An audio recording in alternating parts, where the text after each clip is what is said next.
Fresh Israeli airstrikes in Gaza once again threatening the fragile ceasefire that has held for weeks. Gaza health authorities saying 4 people were killed early Thursday after Israeli jets hit areas east of Khan Yunis. Among the dead were 3 members of one family, including a 1-year-old girl. Another person was killed in a separate strike in Abasan al-Kabira. Reports saying artillery fire continued through the morning. Order change kar rahe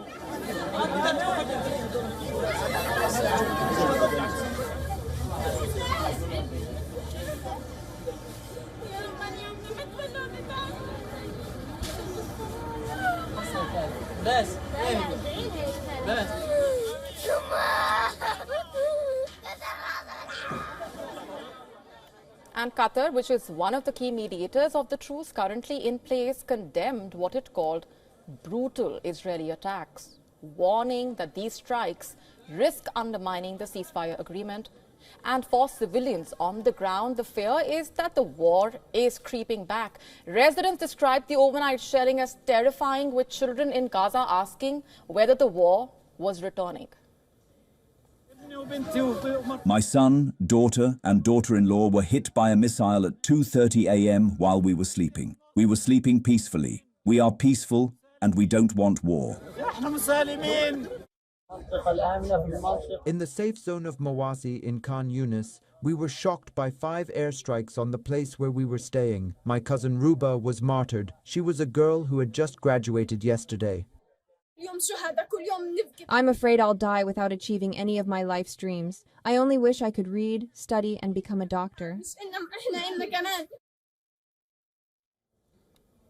Israel says the bombardment was carried out east of what is known as the Yellow Line, the boundary its forces pulled back behind as part of the US brokered ceasefire. The Israeli military saying the strike targeted what it calls terror infrastructure, and that such operations continue regularly in that zone.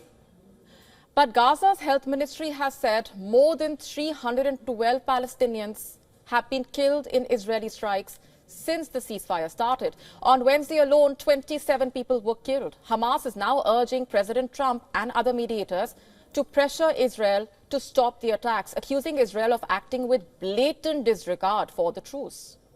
And the wider conflict also flaring beyond Gaza. Israel carried out several strikes in southern Lebanon, targeting what it says are Hezbollah weapon storage sites.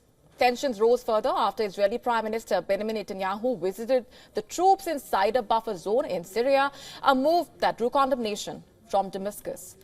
The war started with the Hamas attack on October 7, 2023, which killed over 1,200 people in Israel. Israel's response has now killed more than 69,500 people in Gaza, according to figures used by the United Nations. The question is whether the ceasefire can hold or whether these new attacks are a sign that the war is sliding back. To stay up to speed with the latest news, download the WION app and subscribe to our YouTube channel.